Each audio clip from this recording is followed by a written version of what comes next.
Certo è che con te forse io ho sempre sbagliato, non sono mai riuscito a comunicarti effettivamente la verità al 100%, in quanto si pensa, si crede che io abbia scelto di fare, o scelto, che io sia stato dirottato a fare questo tipo di vita, a aver intrapreso queste scelte per il mio desiderio di avventura o la mia tendenza al minimalismo.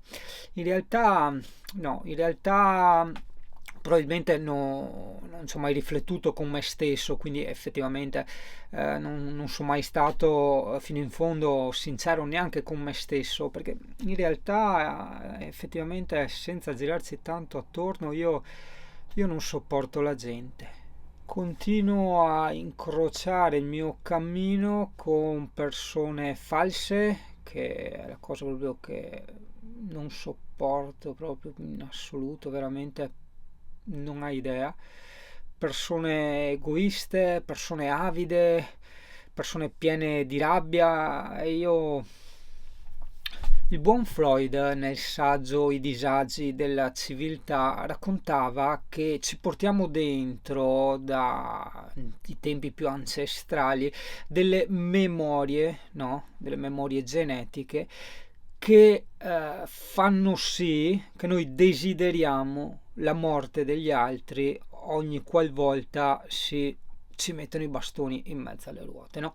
Ovviamente poi la morale, l'istruzione, le religioni ci hanno creato dei pensieri che dirottano, no, questi istinti o li mettono a tacere, però ciò non cambia che nel nostro subconscio esiste e esisterà sempre questo desiderio di fine del rapporto con il malvagio, con il nemico, con chi ti attacca.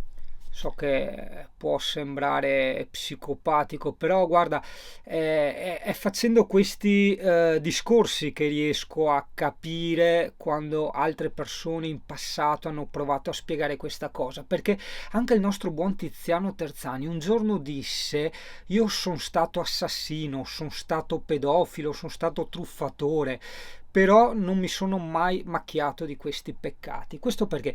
Perché il nostro istinto, la parte selvaggia, più subconscia, più sotterranea della nostra mente, prova, no?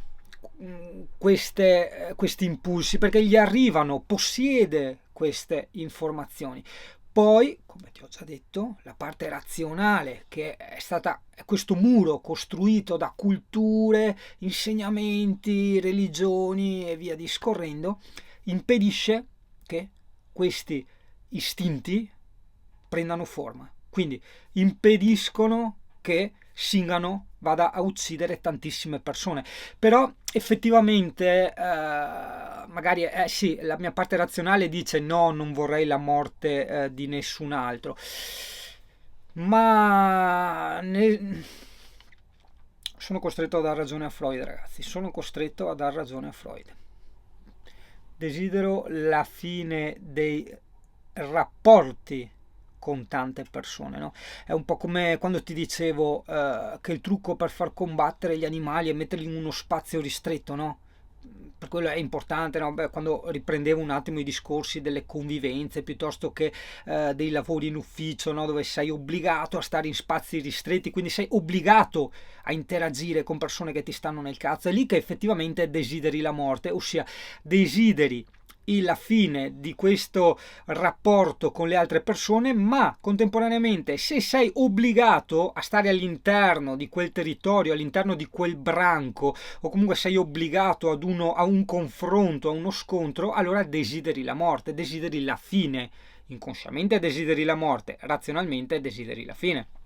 E il camper salva molto, a parte gli affetti o comunque le persone malvagie che girano attorno alle persone per le quali provo affetto, ma comunque per il resto ho la fortuna di potermi allontanare, di potermi proteggere, isolare da queste persone.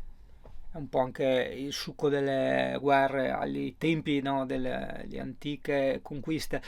Tu eri il popolo, no, di un determinato paese, cioè arrivava lo straniero che doveva impossessarti dei tuoi averi, uccidere, stuprare, far di tutto, e quindi tu non volevi sta roba, desideravi la fine di sta roba, e quindi desideravi la fine, la morte di questo nemico. E quando lo uccidevi all'epoca, adesso non voglio tirare fuori discorsi sulle reincarnazioni, che sono cose a cui non credo, ma ne eri soddisfatto, ne eri orgoglioso. Per quanto non sia bello ovviamente uccidere, ma all'epoca, negli anni che furono durante le guerre, quando tu sconfiggevi il nemico, ti sentivi vittorioso, ti sentivi di aver fatto una buona azione. Tutto ciò che ho messo oggi, ora, sopra la tavola può sembrare blasfemia, può sembrare un discorso psicocriminale, in realtà è profondissima psicanalisi.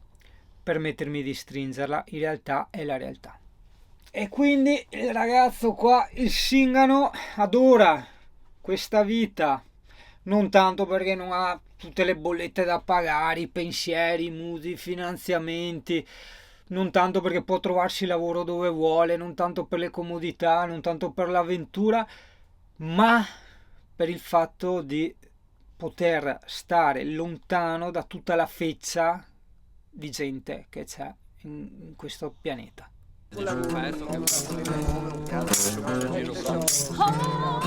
Eccolo.